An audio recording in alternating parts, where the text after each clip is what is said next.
بات یہ ہے، ایک مسئلہ سن لو غور سے، گھبراؤ نہیں. نماز پڑھنے کا کیا طریقہ ہے معذور کا؟ آپ کو پتا ہے کیا؟ کھڑے ہو جاؤ. تو تخصص پڑھتا ہے فی الفقہ، یہاں کا ڈاکٹر صاحب ہوں گے. بیمار آدمی نماز جو بیٹھ کر پڑھے گا، لیٹ کر پڑھے گا، کیسے پڑھے گا؟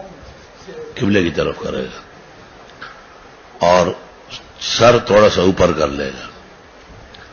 اس کو کیا کہتے ہیں؟ استلقاء. اور تینوں ائمہ کہتے ہیں کہ استجا کرے گا، یعنی علی جنبہم وعلی جنوبہم. ہمارے تمام معتبرات میں ہے کہ یصلی مستلقیا، یہ مستلقیا ہے، یہ بتایا ٹانگیں قبلے کی طرف اور سر تھوڑا سا اوپر کرے. اسی طرح بچے کو بھی اذان دینا ہے،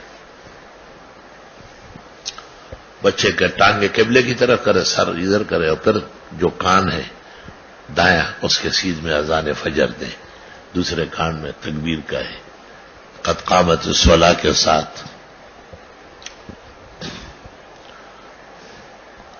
تو میں بڑا حیران ہوا کہ قرآن کریم میں یہ آیت دو جگہ ہے، یذکرون اللہ قیاما وقعودا وعلی جنوبہم. تو قرآن کریم میں تو علی جنوبہم ہے، یا ابن عمر کی کوئی روایت ہے فلاں کی ہے فلاں، وہ ٹھیک ہے. آپ تو کہتے ہیں کہ حنفی مذہب قرآن سے نکلا ہے. بیٹھو، قرآن کریم میں تو استلقاء نہیں ہے، استجاء ہے. بہت پریشان ہو. اب پریشان ہو جائے تو پورے ملک میں کوئی عالم نہیں ہے جس سے ہم بات کریں. بے ہے ہی نہیں. عالمان لاڑ مرشو خاورت لاڑا ہاں چپاتی دی اگر کدو کرے لا کدوانو کریلی دی. تو میں نے کتابیں دیکھنے شروع کی تو آپ یقین کر لیں ان تینوں کتابوں میں صحیح لکھا ہے.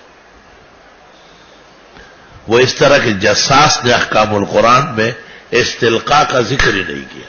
اس نے کہا اعلی جنوب ہے.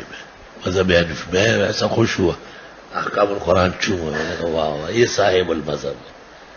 دوسرا قول لائے ہی نہیں جو ہمارے یہاں مفتابی ہے، متون میں ہے، ہدایہ میں ہے، اور سرخسی میں ہے، فلاں میں ہے، بدائی میں. انہوں نے کہا نا بس جو قرآن میں ہے یہی ہمارا مذہب ہے. بس میں نے کہا کام ہو گیا.